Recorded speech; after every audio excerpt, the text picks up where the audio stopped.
अस्सलाम वालेकुम नाजरीन, आप देख रहे हैं पिंडी पॉइंट और मैं हूं इनाम गुराया। नाजरीन, इस वक्त मैं सुप्रीम कोर्ट ऑफ पाकिस्तान के बाहर मौजूद हूं।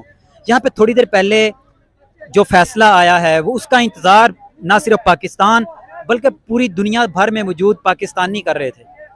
फैसला जो आया है उसके अंदर ये कहा गया कि डिप्टी स्पीकर की जो रूलिंग है वो कल अदम करार दी जाती है। मेरे साथ यहाँ पे एक सहाफ़ी मौजूद हैं जिन्होंने PTI और मुस्लिम लीग नून के जितने भी ये ज़िमनी इलेक्शन में जलसे हुए हैं, जितने भी इनकी कंपेन हुई हैं, उसके अंदर ये मौजूद थे। इन्होंने मुख्तलिफ हलकों में जाके सर्वे भी किया है। आज इनसे पूछते हैं कि ज़िमनी इलेक्शन के अंदर क्या सूरत आ रही है और अभी का जो फैसला है इस हवाले से इनका क्या कहना है। अस्सलाम वालेकुम। जी वालेकुम अस्सलाम, कैसे हैं भाई? नाम ठीक है? ठीक ठाक, आप सुनाएं। अच्छा कमर भाई, हम ज़िमनी इलेक्शन से शुरू करते हैं। आपने ज़िमनी इलेक्शन में मुख्तलिफ हलकों में जाके सर्वे भी किया और वहाँ पे अवाम की राय भी ली, तो जहाँ जहाँ पे भी आप गए वहाँ पे अवाम की क्या राय थी? बिस्मिल्लाहिर्रहमानिर्रहीम। इनाम भाई, जो अवाम का रिस्पांस था ना, वो एक उर्फ़ आम में एक बात समझी जाती है कि हवा जो थी वो हर तरफ इमरान खान साहब की थी। लेकिन मुस्लिम लीग नून के भी काफ़ी वोटर्स जो हैं, मुस्लिम लीग नून के जो हैं काफ़ी वोटर्स वो भी मौजूद थे और बहुत बड़ी तादाद थी उनकी भी। जहाँ तक आपने जलसों का जिक्र किया ना, तो मैंने एक चीज़ बड़ी अहम देखी कि जहाँ पर भी मुस्लिम लीग नून का जलसा होता था वो बहुत एक कंजस्टेड छोटी सी जगह, कार पार्किंग, बाइक पार्किंग में करवाई जाती थी। छोटी सी किसी मार्केट में जलसा करवाया जाता था, छतों के ऊपर, दुकानें के ऊपर स्टेज लगाया जाता था और आवाम को ज़्यादा दिखाने की कोशिश की जाती थी। हालांकि हर हलके में 20 के 20 हलकों में, हमारे सर्वे में सिवाय 2 हलकों के किसी भी हलके में PTI के अलावा कोई और पार्टी के जीतने के चांसेस नहीं थे। लेकिन फिलहाल फिर भी नून लीग अच्छा खेली और उन्होंने 4 सीटें जीती, 15 सीटें इन्होंने जीती, एक आज़ाद जीता। अच्छा, 4 सीटों का आपने जिक्र किया। PP7 में आपका सर्वे मैंने देखा, उसमें बड़ी तादाद में जिनसे आपने सवालात पूछे उनका यही कहना था कि हम इमरान खान को या PTI को वोट देंगे। फिर वहाँ का जो फैसला है वो काफ़ी तनाज़ात का शिकार रहा। क्या समझते हैं, वहाँ पे कर्नल शबीर साहब की जगह राजा सगीर के वोट ज़्यादा थे? नहीं, मुझे नहीं लगता राजा सगीर के वहाँ पर वोट ज़्यादा थे। राजा सगीर साहब एक तो मुनरिफ हुए थे, उसकी वजह से अवाम बहुत ज़्यादा उनसे नाराज़ थी।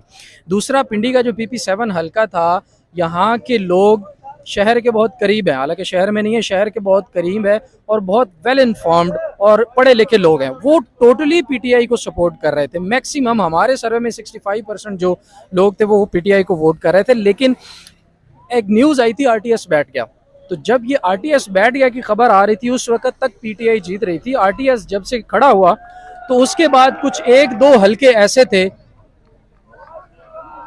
एक दो पोलिंग स्टेशन ऐसे थे कि वहां से जब रिजल्ट्स आए तो एकदम राजा सगीर साहब ऊपर आ गया। अब यहाँ पर एक और बहुत इंपॉर्टेंट चीज़ है कि सिर्फ 49 वोटों से उनको बढ़तरी थी। इलेक्शन कमीशन का एक रूल है कि अगर जीतने और हारने वाले के वोटों का डिफरेंस 5% से कम है तो वो रीकाउंटिंग सारी की सारी दोबारा करवाई जा सकती है एप्लीकेंट के कहने पर। कर्नल शबीर ने एप्लीकेशन दी जिसे बगैर सुने, बगैर किसी वजह के इलेक्शन कमीशन ने मुस्तरद कर दिया। और वहाँ पर कुछ वीडियोस भी इस तरह की आई जिसमें देखा जा सकता है कि अंगूठे लगा के लोग वोटिंग बार बार किए जा रहे हैं और जिससे ये जाहिर होता है और शकूक व शुबहात पड़ते हैं कि इस हल्के में PTI के जीतने के बहुत ज़्यादा चांसेस थे, जिसे बहुत ज़्यादा कोशिश करके या आप कह सकते हैं कि इन्वॉल्व हो के यहाँ पे सीट एडजस्टमेंट की गई है नून लीग के हक में। ये ऐसा वाज़े जाहिर होता है। अच्छा, मैं इलेक्शन वाले दिन खुद उधर PP7 के अंदर मौजूद था, कहोटा और कल्लर सईदा के अंदर। वहाँ पे ज़्यादातर वोटिंग डेफिनेटली आपने जो कहा कि कर्नल शबीर के हक में वोट डाले जा रहे थे। मैं आपसे इसका सवाल ये करता हूँ कि क्या इलेक्शन कमीशन ने जो उनकी री काउंटिंग की जो दरख्वास्त थी वो मुस्तरद की? इसका मतलब यही है कि पंजाब हुकूमत बनाने में नून लीग को सपोर्ट कर रही है इलेक्शन कमीशन? जी, फ़र्क तो वही एक सीट का था ना। PTI और PDM की अगर सीटें हम जमा करें तो 179 और 178 का डिफरेंस है। अब 178 PTI के वोट थे, 10 अगर काफ लीग के मिलाएं तो 188 हो जाते हैं। लेकिन अगर उनको हम साइड पे रखें, सिर्फ PTI के वोट्स काउंट करें तो 178 थे। एक बंदा तुर्की भेज दिया, भिजवा दिया या खुद चला गया, वो कम हो गया। अगर उसको मिलाएं तो कितने हो गए? 178। राजा सगीर साहब वाली सीट अगर PTI जीती तो कितने हो जाते? 179। काफ लीग की जरूरत ही नहीं थी PTI को हुकूमत बनाने के लिए। अब ये सीट एडजस्टमेंट या प्री प्लान हो सकता है, जैसे कहा जा रहा है मार्केट में ये खबरें हैं कि ये प्री प्लान था, 4 नून को दे दो, 1 आज़ाद को दे दो और 15 इनको दे दो, इनका रौला बनेगा, डी सीट के आएंगे और इस तरह इनके क्लॉज लगा के और ये लेटर दे के तो हम दीगा मुश्ती के साथ जो है जुर्लू फेरने की कोशिश करेंगे, तो वो नहीं हो पाया। बज़ाहिर ये ऐसा लगता था कि ये प्री प्लान सारे का सारा मामला। अच्छा, सुप्रीम कोर्ट का जो फैसला था, कोई 2 दिन मुसलसल समाअत के बाद आज काफ़ी दफ़ा टाइम जो है वो चेंज किया गया और बिलाखिर फैसला आ ही गया। ये लेट करने का क्या मकसद हो सकता है? देखें, कुछ भी हो, देर आए दुरुस्त आए।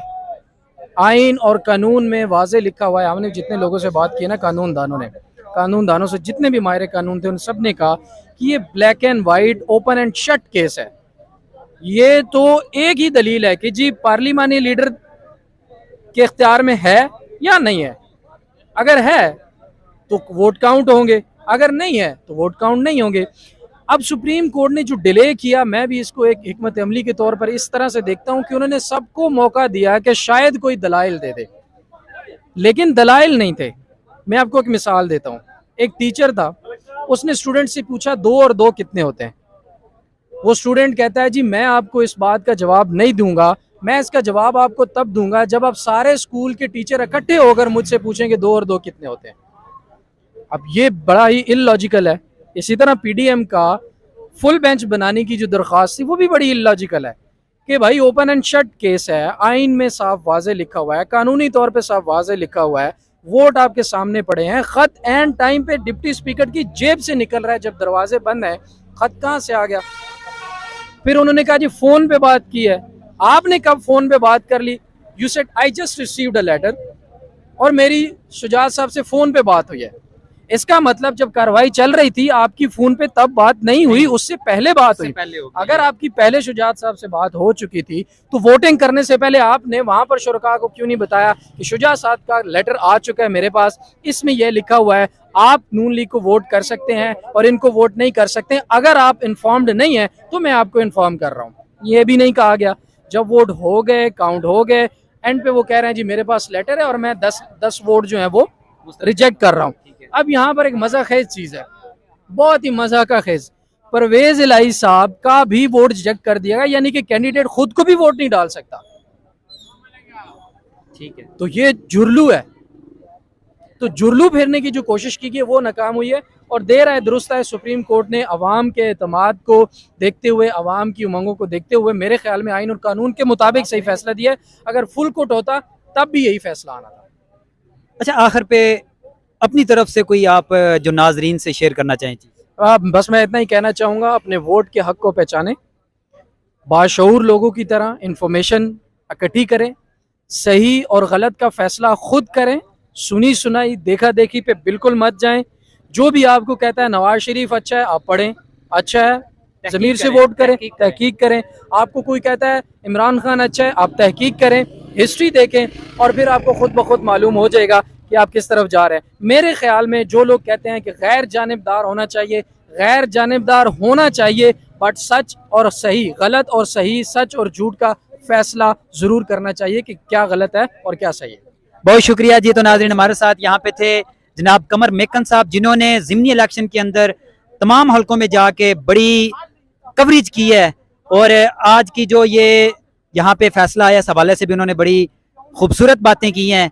तमाम देखने वाले अपनी राय का इजहार लाजमी कमेंट सेक्शन में और इस चैनल को सब्सक्राइब करें। इसके साथ ही मुझे इजाज़त दीजिए। अल्लाह हाफिज़।